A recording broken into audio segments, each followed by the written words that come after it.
क्या आप बता सकते हैं कि ऐसा क्या है जो कि अमीर लोग जैसे Elon Musk, Bill Gates, Mukesh Ambani और सबसे गरीब लोग जैसे कि एक भिखारी सबके पास बराबर हैं? इस वीडियो को 2 सेकंड के लिए पॉज कीजिए और अभी मुझे कमेंट करके बताएं। वह चीज है टाइम।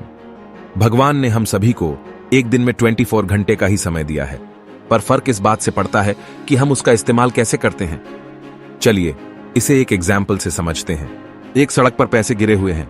इसमें 1, 2, 5, 10 के सिक्के भी हैं और 100 और 500 के नोट भी हैं। दो दोस्त जल्दी जल्दी इन पैसों को उठा रहे हैं।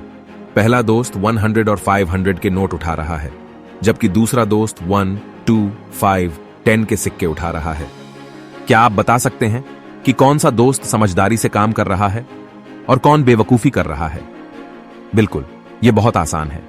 पहला दोस्त समझदार है जो उतने ही समय का इस्तेमाल करके ज्यादा धनी बन रहा है, जबकि दूसरा वाला मूर्ख जो समय उतना ही खर्च कर रहा है पर उसके हाथ ज्यादा कुछ नहीं आ रहा है। आप कम समय में ज्यादा सफल हो सके, इसके लिए बहुत जरूरी है कि आप स्मार्ट वर्क करें। चलिए इसे भी एक एग्जाम्पल से समझते हैं। दो लकड़हारों को लेते हैं, लकड़हारा ए और लकड़हारा बी।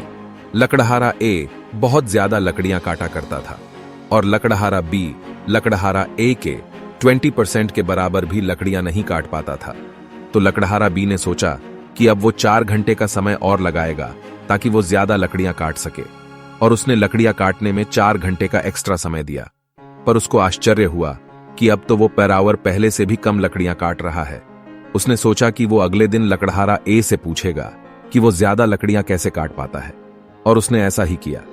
लकड़हारे ए ने मुस्कुराते हुए बताया कि लकड़ियां काटते काटते आरी की धार कम होने लगती है, और अगर उसने आरी की धार तेज नहीं की तो एक समय ऐसा भी आएगा जब वह बिल्कुल भी लकड़ियां काट नहीं पाएगा। इसलिए वो लकड़ियां काटते समय हर 2 घंटे के बाद रुकता है और अपनी आरी की धार तेज करता है और ज्यादा लकड़ियां काट पाता है। मतलब वो स्मार्ट वर्क करता है। यह तो हुआ लकड़हारे की बात।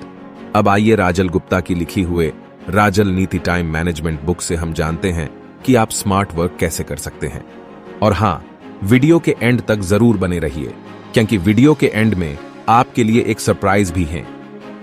तो स्मार्ट वर्क करना शुरू करने का सबसे पहला स्टेप है कि आप अपने अगले दिन की प्लानिंग पिछली रात को ही कर लें और उसे प्रायोरिटी के हिसाब से अरेंज कर लें। आप अपने काम को 4 तरीके से अरेंज कर सकते हैं।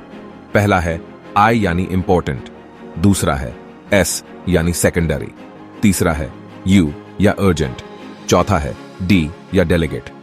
पहला आई काम वह है जो इंपॉर्टेंट है, यानी कि ऐसे काम जिसे यदि आपने तुरंत नहीं किया तो कुछ खास असर पता नहीं चलता, पर यदि आप इसे करते हैं तो लंबे समय में आपका फ्यूचर बहुत ही अच्छा होगा।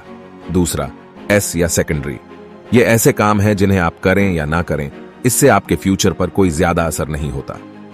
तीसरा है यू या अर्जेंट, जिसे आपको तुरंत करना होता है, और अगर आप इसे नहीं करते तो आपको तुरंत नुकसान हो सकता है।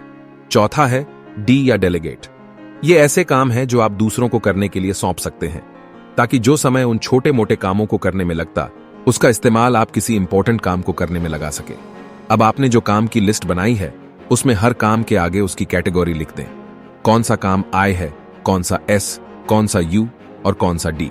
अगर कई आई काम है तो उसे भी सीक्वेंस के हिसाब से अरेंज कर दें। सबसे जरूरी काम सबसे पहले, उसके बाद कम जरूरी, और ऐसे ही आगे बढ़ते रहें। ऐसे ही एस, यू और डी कामों के लिए भी करें। चलिए इसे एक एग्जाम्पल से समझते हैं। यह है राजल नीति टाइम मैनेजमेंट बुक के ऑथर राजल के काम की लिस्ट।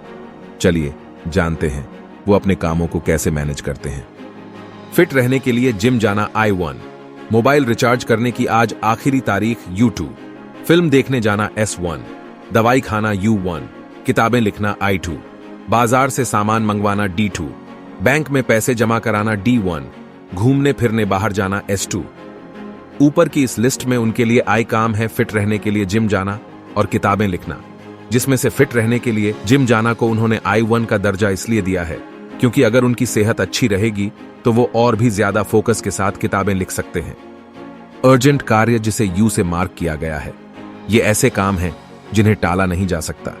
इस उदाहरण में U1 है दवाई खाना और U2 है मोबाइल रिचार्ज करना, क्योंकि अगर मोबाइल हम कुछ देर बाद रिचार्ज करा लें तो हमें ज्यादा दिक्कत नहीं होगी, पर अगर हम समय पर दवा न खाएं तो हमें समस्याएं हो सकती हैं। ऐसे काम जिन्हें वह दूसरों को डेलीगेट कर सकते हैं उन्हें डी से लिखा है। यहां उन्होंने बैंक में पैसा जमा करने को ज्यादा प्रायोरिटी दी है, इसलिए इसे D1 लिखा गया है, क्योंकि बैंक के काम करने का एक निश्चित समय होता है, जबकि बाजार से सामान कई जगहों से मिल सकता है, इसलिए इसे D2 लिखा गया है। फिल्म देखने जाने या घूमने फिरने जाने या न जाने से कोई बहुत ज्यादा फर्क नहीं पड़ेगा, इसलिए इसे S श्रेणी में रखा गया है, क्योंकि फिल्म लगती है और कुछ समय बाद हट जाती है, इसलिए इसे S1 की श्रेणी में रखा है। जबकि घूमने फिरने हम कभी भी जा सकते हैं, इसलिए इसे S2 की श्रेणी में रखा है। तो आप भी इस ISUD फॉर्मूला को यूज करके स्मार्ट वर्क करिए और कम से कम समय में ज्यादा से ज्यादा सक्सेस पाइए। अब आते हैं सरप्राइज पर। आप में से 10 लकी विनर को राजाल गुप्ता की लिखी हुई ये बुक राजाल नीति टाइम मैनेजमेंट बिल्कुल फ्री में मिलने वाला है। तो जल्दी से इस वीडियो के डिस्क्रिप्शन में दिए गए लिंक पर विजिट करके इस फ्री गिव अवे में पार्टिसिपेट कीजिए। और अगर आप इस फ्री गिव अवे के लकी विनर नहीं बन पाते हैं तो आप इस वीडियो के डिस्क्रिप्शन में दिए गए लिंक पर विजिट करके इस बुक को खरीद कर भी पढ़ सकते हैं। Thanks for watching. More wisdom, more solution, better life.